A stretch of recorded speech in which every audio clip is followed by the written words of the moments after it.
Exodus 28 and 29. And Aaron, which was the high priest, shall bear the names of the children of Israel in the breastplate of judgment upon his heart. Yeah, you got the ephod and the breastplate. When he goeth in unto the holy place for a memorial before the Lord continually. And thou shalt put in the breastplate of judgment. That's the key, judgment.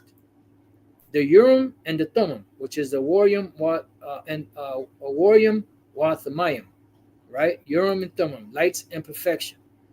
Why was it called lights and perfection? Because if there was a matter that was not known, or individual who was not known where he was from or who he was, they have to wait for the priest to be set up and established and use a Urim and a Thummim to find out who this person is. Is he an Israelite? Or is he not? And they shall be upon Aaron's heart when he goeth in before the Lord Yahweh, and Aaron shall bear the judgment of the children of Israel upon his heart before the Lord continually. All right. Now, Deuteronomy 17 and 8. If there arise a matter too hard for thee in judgment, between blood and blood, between plea and plea, between stroke and stroke, being matters of controversy within thy gates, then shalt thou arise and get thee up into the place which the Lord thy power shall choose. And thou shalt come unto the priests, the Levites, and unto the judge that shall be in those days, and inquire. Remember, back then, before this was set up, you had seers, which were prophets. And they shall show thee the sentence of judgment. See, they shall show thee the sentence of judgment. Because when the technology of the Urim and the Thummim would be like today, what they would call it the crystal ball. Let's see.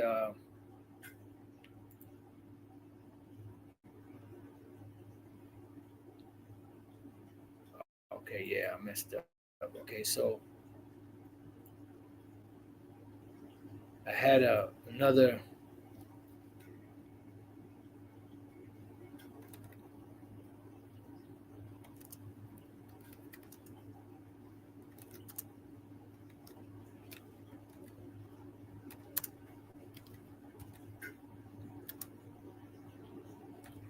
I forget how I worded it before.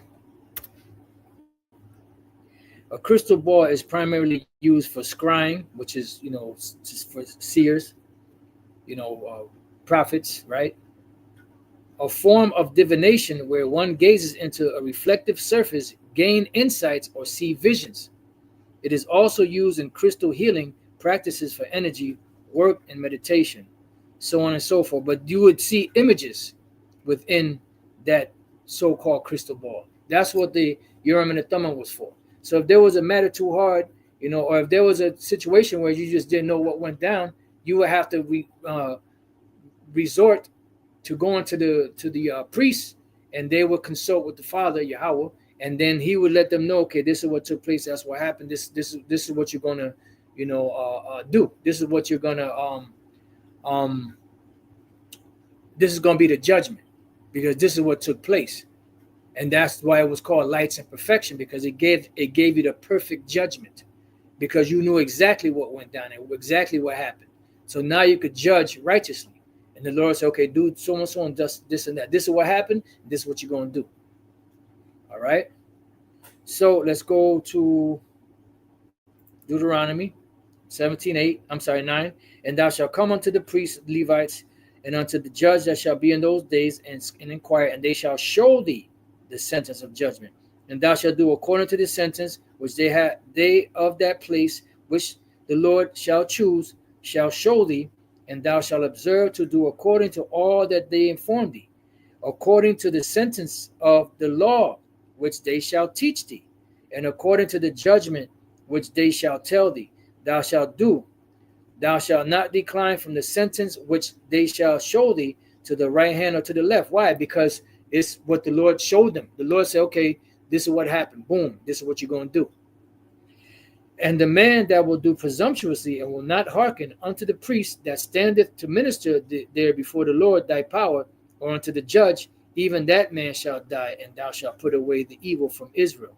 And all the people shall hear and fear, and do no more presumptuously. See? Let me see. Just bear with me 1 second.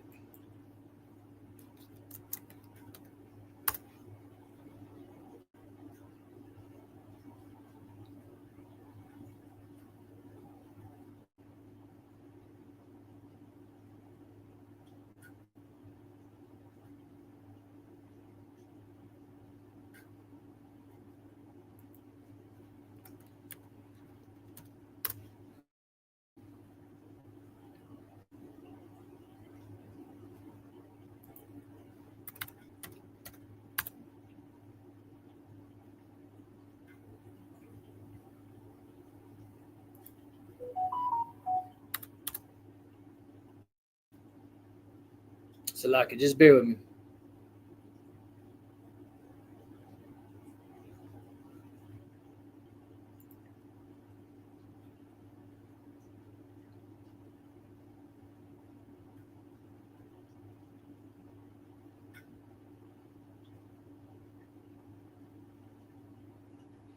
All right. So let's go here to the book of Numbers 27:18. And the Lord said unto Moses, take thee Joshua the son of Nun, a man in whom is the Spirit, and lay thine hand upon him, and set him before Eleazar the priest, and before all the congregation, and give him a charge in their sight. And thou shalt put some of thine honor upon him, that all the congregation of the children of Israel may be obedient. And he shall stand before Eleazar the priest, who shall ask counsel for him after the judgment of Urim before the Lord. At his word shall they go out, and at his word they shall come in, both he and all the children of Israel with him, even all the congregation. So this technology that the Lord has of the Urim and the Thummim, he gave to Esau on the left-hand side to set up this technological age to bring about what? His destruction. Now Ezra, right? Check this out. This is Ezra chapter 2 and 61. And of the children of the priest, the children of Habiah, the children of Kaz, the children of Barzillai, which took a wife of the daughters of Barzillai the Gileadite, and was called after their name, these sought their register among those that were reckoned by genealogy. And you read above that, you had others that sought their record by genealogy, and they couldn't. All right? But they were not found, therefore were they as polluted, put from the priesthood. And the Churchitha, which is the governor, said unto them that they should not eat of the most holy things till there stood up a priest with Urim, and with Thummim. See? Why? Because then you'll know perfectly.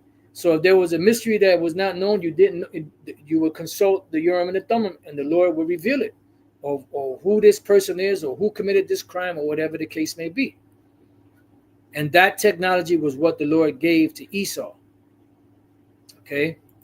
Now, 2 Ezra chapter 8 and 24 says, "O hear the prayer of thy servant, and give ear to the petition of thy creature.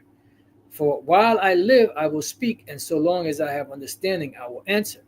O look not upon the sins of thy people, but on them which serve thee not. Regard not the wicked inventions of the heathen, but the desire of those that keep thy testimonies in affliction." Yeah, because the wicked inventions of the heathen are what? These this technological age that they set up.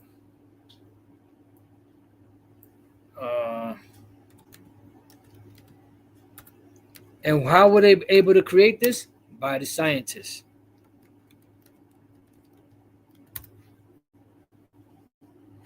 Invention, the action of inventing something. I hate when they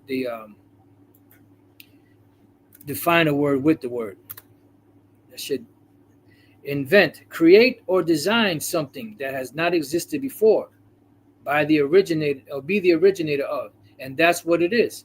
But it's wicked inventions. This is why King David said, "Hide me from the secret counsel of the wicked." So this is something that they've been planning for a long time. This ain't something new. This ain't something that they just woke up like 4 years ago, 5 years ago, and say, you know what, we're going to set up this. No, this is something that's been in the making, for a long period of time. And this is why the Lord gave them this technology to set up this system, so that the way that they set up the system is going to be the very thing that destroys them.